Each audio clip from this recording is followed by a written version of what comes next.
Assalamualaikum warahmatullahi wabarakatuh. Apa kabar teman-teman semuanya?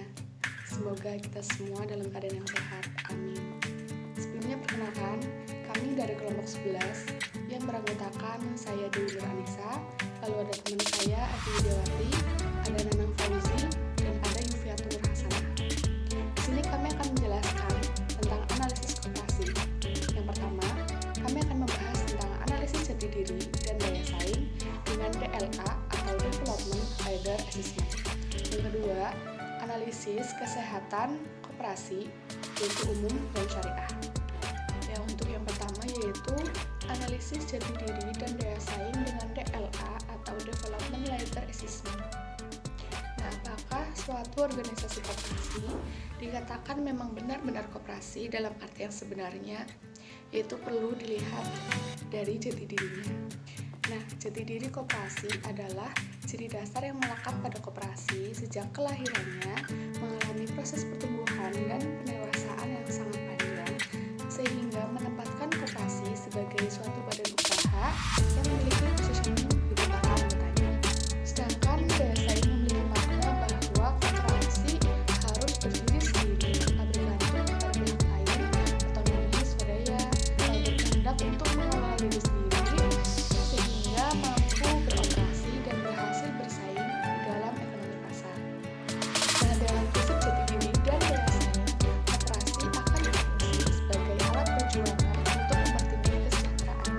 Pendekatan Development Ladder Assessment atau DLA terbagi 4 variabel. Yang pertama ada visi, kemudian kapasitas, kemudian sumber daya, lalu ada jaringan kerja. Pada tingkatan zonasi itu dibagi menjadi 3, yaitu zonasi hijau yang artinya pada umumnya bersifat baik, yang kedua zonasi kuning artinya zonasi itu mencapai koperasi itu sudah memuaskan namun butuh perhatian, yang ketiga zonasi merah artinya organisasi koperasi itu mengalami kesulitan. Keunggulan menggunakan DLA itu ada 4. Yang pertama yaitu sebagai metode pembanding secara sistematis. Yang kedua yaitu metode penilaian yang sangat cepat. Yang ketiga yaitu metode untuk menentukan apakah itu metode dual atau one. Yang keempat yaitu penilaian secara partisipasi.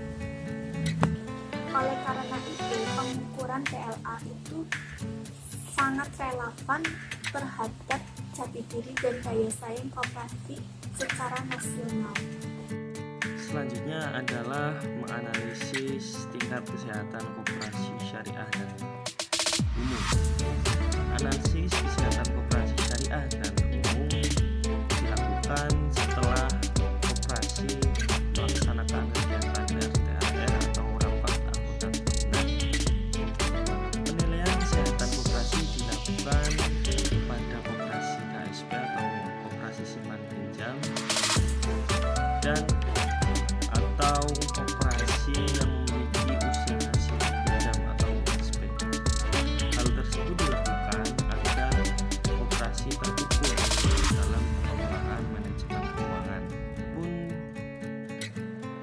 Tujuan dilaksanakannya kesehatan koperasi terbagi menjadi 7 tujuan. Yang pertama, terwujudnya pengelolaan KSP dan USP koperasi yang sehat dan sesuai ketentuan peraturan perundang-undangan.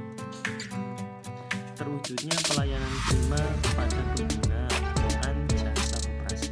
Yang ketiga, meningkatnya citra dan kredibilitas kegiatan usaha simpan pinjam oleh koperasi sebagai lembaga yang mampu mengelola kegiatan usaha simpan pinjam sesuai dengan peraturan perundang-undangan. 4. Terjaminnya aset kegiatan usaha simpan pinjam oleh koperasi sesuai dengan peraturan perundang-undangan. 5. Meningkatnya transparansi dan akuntabilitas pengelolaan kegiatan usaha simpan pinjam oleh koperasi. Yang keenam, meningkatnya manfaat ekonomi anggota dalam kegiatan usaha simpan pinjam oleh koperasi. Adapun aspek yang menjadi ruang lingkup penilaian kesehatan koperasi terbagi menjadi 7 aspek. Yang pertama, permodalan.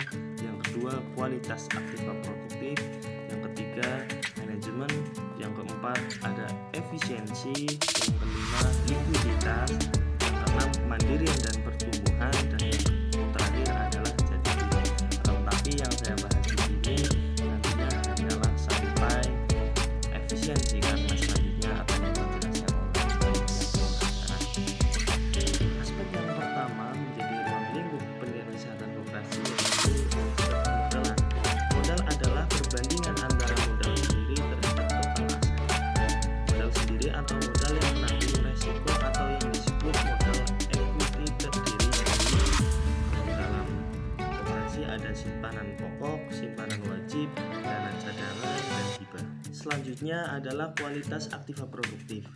Aktiva produktif yang diklarifikasikan adalah jumlah aktiva produktif yang kolektibilitasnya tidak lancar. Oleh karena itu, penanaman dana dan kesigapan USP dalam menanggung kemungkinan timbulnya resiko kerugian penanaman dana. Hal tersebut mempunyai peranan penting dalam menunjang usaha operasional ASP. Besarnya penyisihan penghapusan aktiva produktif yang harus dibentuk USP sekurang-kurangnya terdapat 4 kategori. Yang pertama, 0,5% dari aktiva produktif yang digolongkan lancar. Yang kedua, 10% dari aktiva produktif yang digolongkan kurang lancar setelah dikurangi 75% dari nilai agunan yang dikuasai USP. Yang ketiga, 50% dari aktiva produktif yang digolongkan diragukan setelah dikurangi 75% dari nilai agunan yang dikuasai USP. Yang terakhir, 100% dari aktiva produktif yang digolongkan lancar setelah dikurangi 75% dari nilai agunan yang dikuasai USP. Ruang lingkup yang ketiga adalah manajemen. Pada dasarnya manajemen koperasi tidak jauh berbeda dengan manajemen perusahaan lainnya seperti manajemen industri manufaktur, perdagangan, dan perusahaan. Nah, fungsi manajemen perusahaan berikut juga diterapkan dalam manajemen koperasi. Yang pertama adalah menyusun rencana kegiatan jangka pendek dan jangka panjang, termasuk menentukan sasaran usaha yang ingin dicapai pada masa yang akan datang. Yang kedua, menyusun struktur organisasi yang efektif dan efisien. Yang ketiga adalah mengawasi pelaksanaan kegiatan bisnis. Dari manajemen ketiga tersebut biasanya disebut dengan planning, organizing, and controlling. Ruang lingkup yang keempat adalah efisiensi. Rasio menggambarkan sampai seberapa besar ASP atau USP koperasi mampu memberikan pelayanan efisien pada anggotanya dari penggunaan aset yang dimilikinya. Penilaian efisiensi ASP atau USP koperasi didasarkan pada 3 prinsip atau rasio, yaitu yang pertama, rasio biaya operasional terhadap partisipasi bruto. Yang kedua, rasio aktiva terhadap total aset. Yang ketiga, rasio efisiensi pelayanan. Aspek-aspek yang menjadi ruang lingkup penilaian kesehatan koperasi yang kelima yaitu likuiditas. Suatu perusahaan dikatakan likuid apabila perusahaan mempunyai kekuatan membayar sedemikian besarnya sehingga mampu memenuhi segala kewajiban finansialnya yang segera harus dipenuhi. Yang keenam, kemandirian dari pertumbuhan.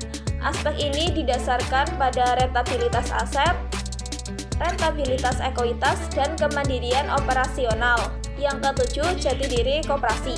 Jati diri koperasi adalah penilaian untuk mengukur keberhasilan koperasi dalam mencapai tujuannya, yaitu mempromosikan ekonomi anggota. Analisis kesehatan koperasi umum dan syariah sama. Yang membedakan adalah metode yang dilakukan dalam menganalisis seperti metode Camel. Hanya saja metode yang digunakan dalam analisis kesehatan koperasi syariah ditambahin dengan aspek-aspek syariah.